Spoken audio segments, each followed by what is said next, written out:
Assalamualaikum warahmatullahi wabarakatuh. Selamat pagi anak-anak hebat 5A. Sudah siapkah kalian belajar hari ini? Mari berdoa sebelum belajar. Bismillahirrahmanirrahim. Rabbi zidni ilma warzuqni fahma. Amin. Hari ini kita memasuki tema 2, subtema 1, pembelajaran 2. Pelajaran pertama dibahas yaitu IPA dengan materi alat pernapasan pada manusia. Kedua, bahasa Indonesia, menemukan informasi dari teks dengan menjawab pertanyaan. 3, SBDP, tangga nada diatonis mayor. Yang keempat adalah tugas tema. Pelajaran pertama yaitu IPA.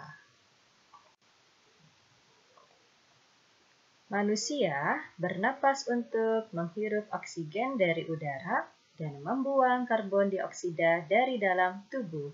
Oksigen dibutuhkan tubuh untuk membakar makanan yang kita makan agar menjadi energi. Adapun karbon dioksida merupakan gas beracun yang jika tidak dikeluarkan akan membahayakan tubuh. Alat pernapasan manusia adalah paru-paru. Paru-paru berfungsi sebagai tempat pertukaran oksigen dari udara dengan karbon dioksida dari darah. Paru-paru terletak di dalam rongga dada bagian atas. Antara rongga dada dan rongga perut dibatasi oleh suatu sekat yang disebut diafragma. Manusia mempunyai sepasang paru-paru, yaitu paru-paru kanan dan paru-paru kiri. Paru-paru kanan terdiri atas 3 gelambir atau lobus, yaitu gelambir atas, gelambir tengah, dan gelambir bawah. Paru-paru kiri terdiri atas 2 gelambir, yaitu gelambir atas dan gelambir bawah. Paru-paru diselimuti oleh membran atau selaput tipis berlapis ganda yang disebut pleura. Alat pernapasan manusia melibatkan beberapa organ. Berikut adalah organ pernapasan. 1. Hidung. 2. Faring. 3. Laring. 4. Trakea. 5. Bronkos. 6. Alveolus. Anak-anak, berikut adalah alur pernapasan manusia. Udara masuk melalui rongga hidung, lalu ke trakea, lalu ke bronkos, dan terakhir ke paru-paru. Lalu udara keluar dari paru-paru ke bronkos, lalu ke trakea, lalu ke rongga hidung, dan menjadi udara keluar. Ini adalah gambar sistem pernapasan manusia. Kita akan mempelajari dimulai dari organ pertama, yaitu hidung. Hidung merupakan tempat masuk dan keluarnya udara pernapasan. Di dalam hidung terjadi proses pertama, penyaringan kotoran dan debu yang ikut masuk bersama udara oleh rambut-rambut halus.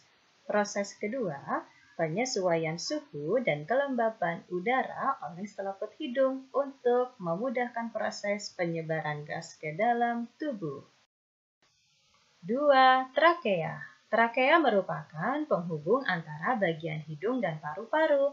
Fungsi trakea yaitu sebagai jalur udara masuk dan keluar dari dan ke paru-paru.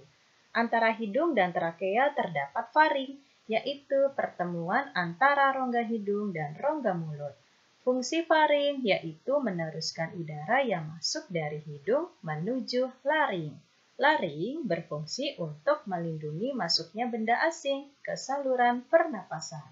3. Paru-paru.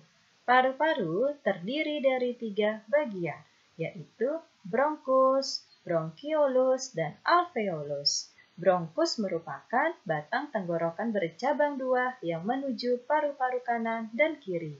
Setiap bronkus mengalami percabangan lagi yang disebut bronkiolus. Di ujung bronkiolus terdapat alveolus. Alveolus berfungsi sebagai tempat pertukaran antara oksigen dan karbon dioksida. Pelajaran kedua, Bahasa Indonesia.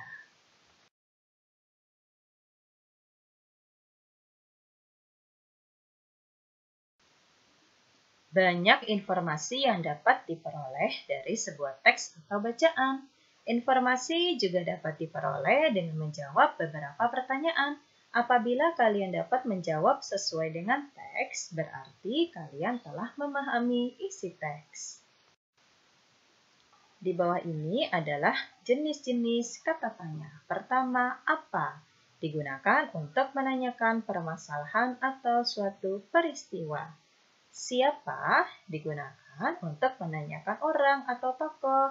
Di mana untuk menanyakan tempat berlangsungnya suatu peristiwa. Kapan untuk menanyakan waktu kejadian suatu peristiwa. Mengapa untuk menanyakan alasan suatu permasalahan. Bagaimana menanyakan kejelasan cara atau proses pengerjaan sesuatu. Terakhir, berapa untuk menanyakan banyak, jumlah, atau satuan. Ketiga, pelajaran SPDP. Tangga nada diatonis mayor. Tangga nada merupakan susunan berjenjang, misalnya do, re, mi, fa, sol, la, si, do. Dalam seni musik, ada jenis tangga nada diatonis. Tangga nada diatonis terdiri atas 8 nada.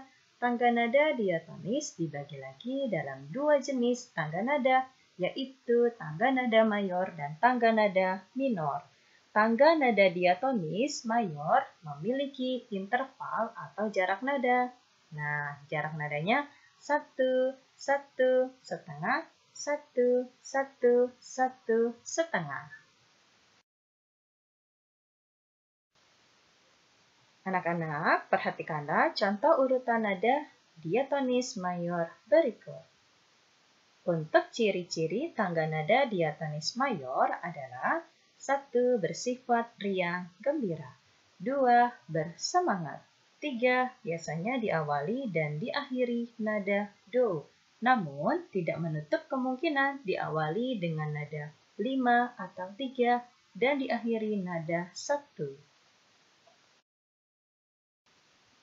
Untuk pembahasan materi hari ini sudah selesai, sekarang adalah tugas tema.